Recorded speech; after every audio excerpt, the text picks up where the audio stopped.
everybody.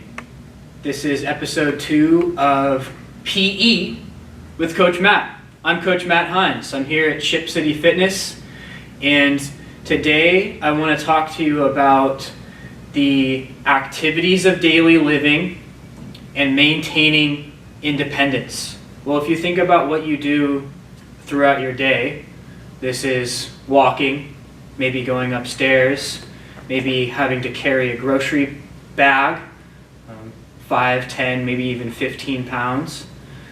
This could be getting in and out of your car, and getting in and out of a shower perhaps. So you can think about all the things that you do throughout your day. And now if you're able to do these things gracefully, fluidly, and not have any issues with that, that's fantastic. But of course, as we age, these things can become more difficult.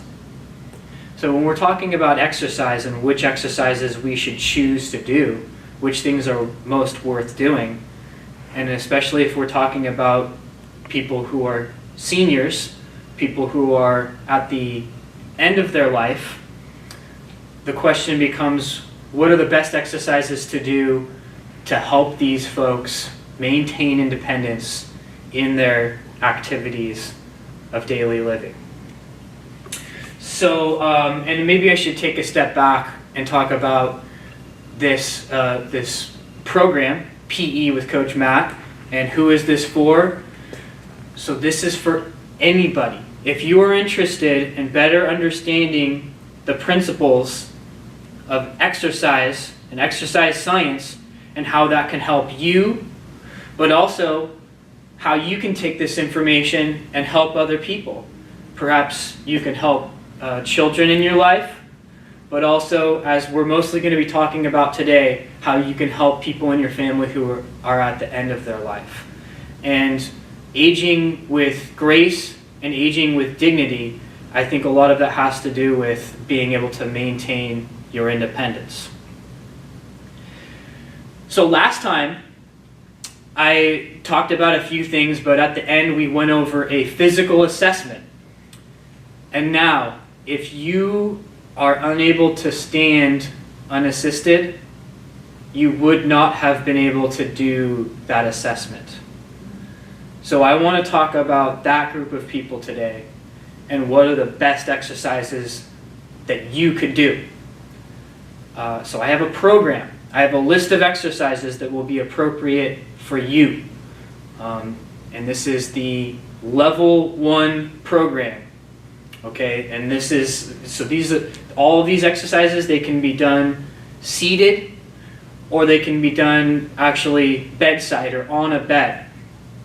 When I get to it, I'm actually going to be demonstrating this on the ground, but actually you can do all of these movements. I want you to imagine that you're doing these on a bed, which at this level, it's just it's easier to be up on an elevated surface and then be able to hang your feet up over the edge in a seated position for other exercises. And before I start this, so this is the level 1 program, and there are 20 levels that over the course of this program, we're going to work our way up to the higher level. Long will you be doing these exercises for? Well, at the easiest level, to start, you're just going to do all of these exercises one time, and you're going to do 20 seconds worth of activity, and then you'll rest. Now, if you can do that, no problem, then the next step would be to add a set. Do all of those exercises a second time. If you can do that, no problem, try to do it 3 times each. And then once you can do that, you may be able to move on to the next level and try some of the level 2 exercises. So that's a basic way to progress. We are adding, as they say, volume to the exercise. You're going to be exposing your body to that movement for a longer period of time. But you got to start at the lower level. Let's just do this one time first. If you can do this once, then we'll see if you can go up from there. And also, this program though it's designed for adaptive physical fitness and adaptive, that means folks who, again, may not be able to stand up unassisted. This can also be great for anybody. So if you're in the middle of your workday and you just want to move your body a little bit, take a moment to get your eyes off the screen and just do a couple of movements to get some blood flowing, which research shows it will help your work performance to take that moment every half an hour or so. So you can do these movements, okay? And I have this in a booklet form. By contacting me, and I will send you a hard copy, or I will send you the link that you can access this online. And this is the level 1 program. So I'm going to go through all these moves. First, this one's going to be on the ground, and this is as we go through there, you're going to hear some vocabulary words, and I'll explain what these are. So the first one is going to be a supine full body extension. So supine, that means on your back.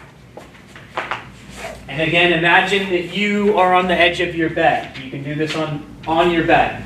All right? And this exercise is very simple. I'm just going to reach my arms over my head. I'm going to flex through my heels, reach my arms, and just extend my body as far as I can. I'm flexing my abdominals, I'm flexing my hips and my thighs, and I'll just hold that position for 20 seconds.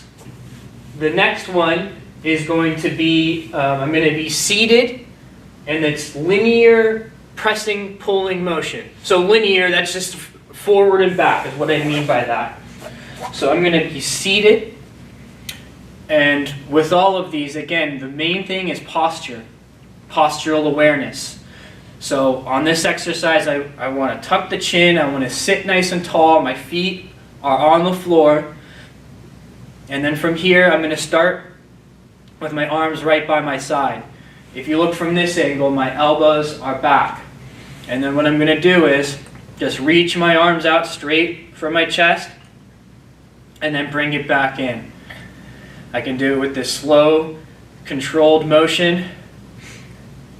And I'm just going to do this for 20 seconds. I'm also bracing my abdominals as I do this.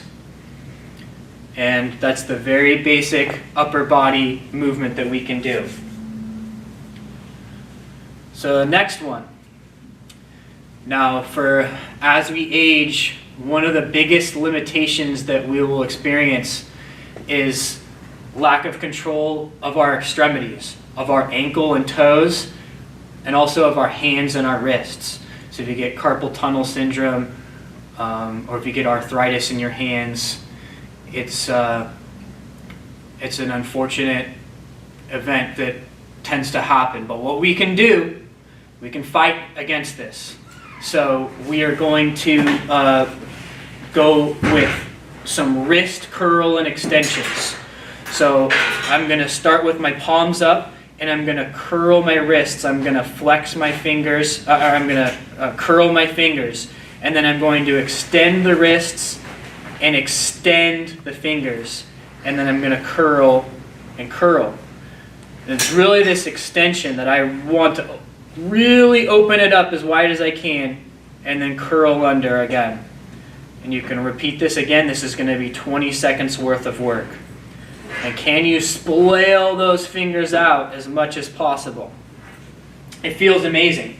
So the next thing I'm going to do, I'm going to go onto the bed and I'm going to be seated with my hands down.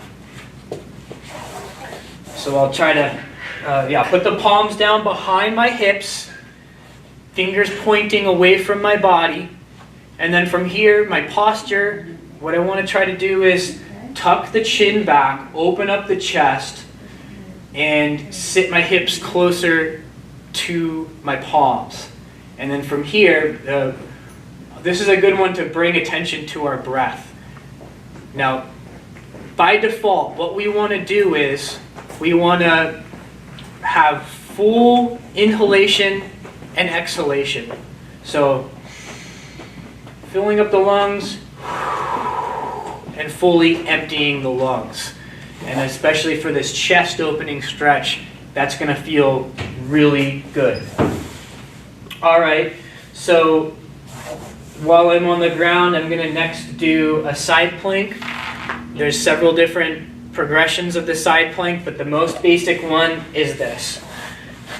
Can you be lying on your side, your hips and your legs are down, your elbow is down, and you're sort of propping your body up with your elbow. Now from here, what you want to do is, again, open up the chest, the head goes back so that it's a straight line through your cervical spine of your head, through your thoracic spine, and also your lumbar spine, the lower part. That's a straight line as much as possible. You'll hold this position for 20 seconds each side. And see if it feels even on both sides there. Okay, next, I'm going to come back up and I'm going to do a seated lateral step in and out. So I'll start with my feet together, and then I'm just going to pick one foot up and open it up to the outside. The knee comes to the outside, and then I'll pick it back up and place it down in the center. And then I'll do it on the other side, and I'm just going to go back and forth. So this is one of the basic things that you can do to try and increase your strength and control of your hips as we work our way up to more standing and locomotor or moving exercises. Another one I can do while I'm seated are some seated W pulls. So again, I want to sit nice and tall, tuck the chin, roll the shoulders back and down, and brace the abdominals. Have the arms relaxing by your side to start, and then I'm going to pull the arms back like so. So notice that my elbows are below my shoulders and my hands are above my shoulders, and it's making like a W shape here. And I want to think about squeezing back as far as I can to pull the elbows and the wrists back. And then I'm going to relax, and then I'm going to squeeze, and then I'm going to relax. On this one, I want you to notice my tempo. Squeeze and hold, relax and hold.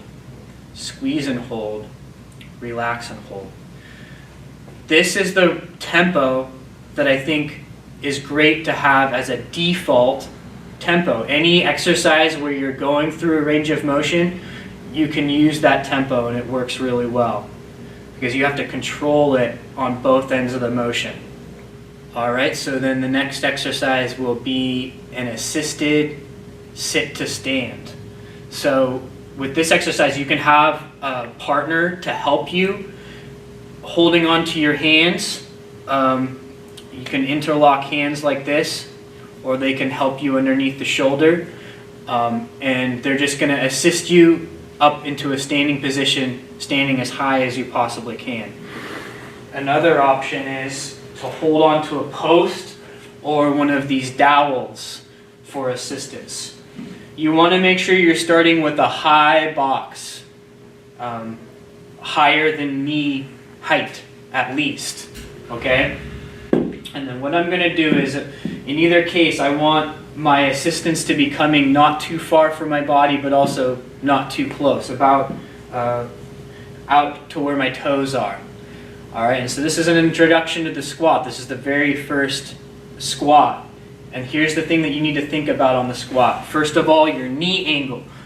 I don't want my knees to be collapsing in when I do this squat. I want my hips, knees, and heels to be all in a straight line.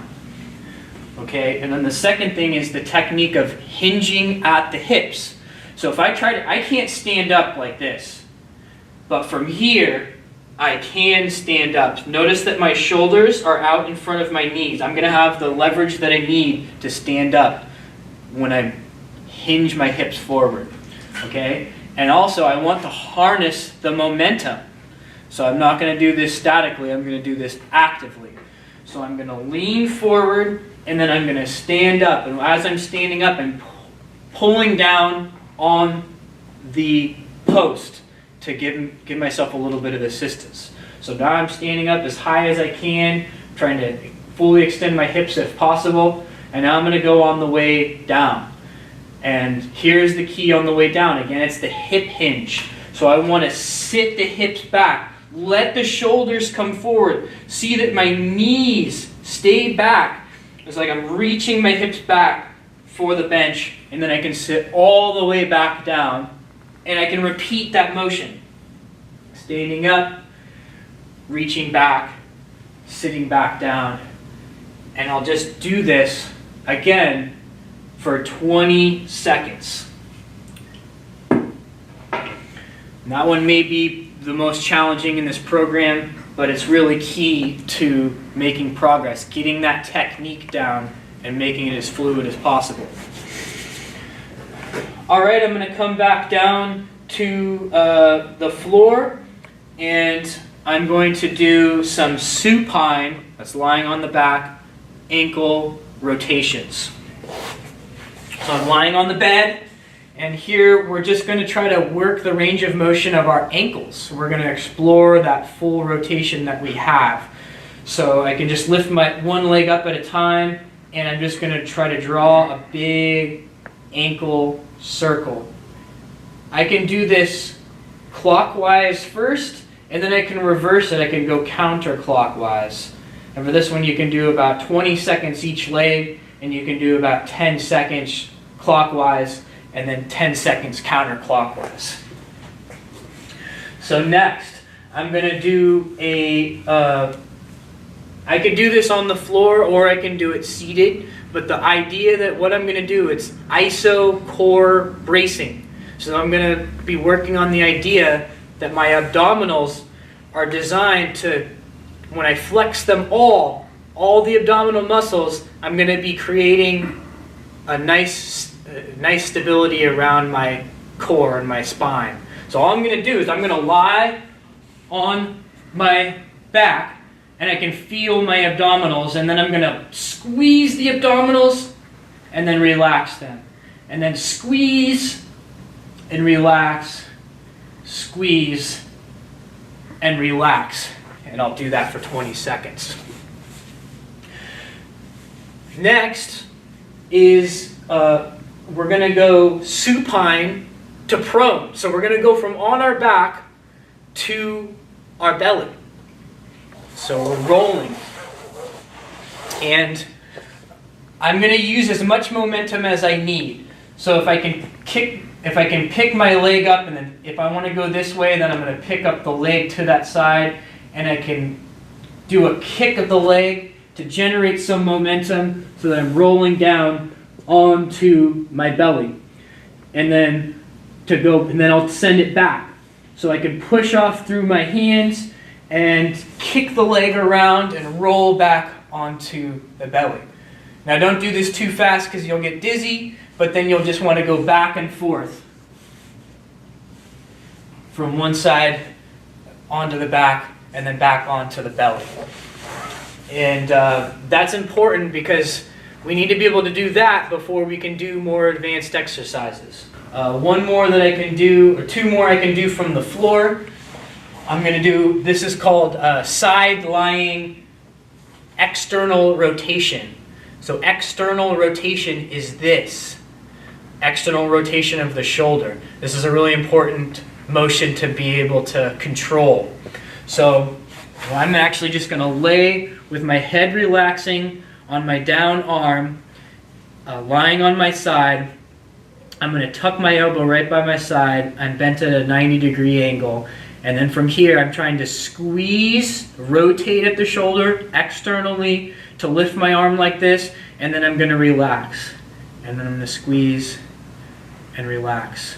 And I'll feel it in my upper back muscles. This is like the rotator cuff muscles of your upper back that you're really working on this exercise.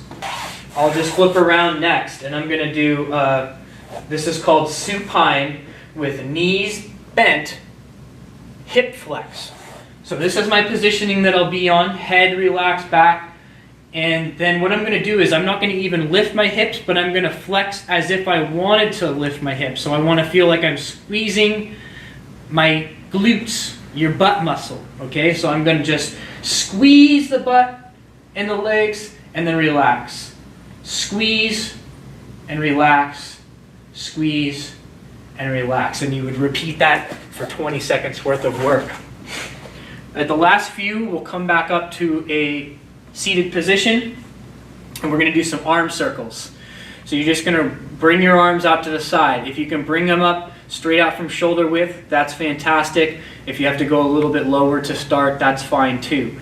Tuck the chin back, roll the shoulders back, and then you're just going to draw a little circle out to the side.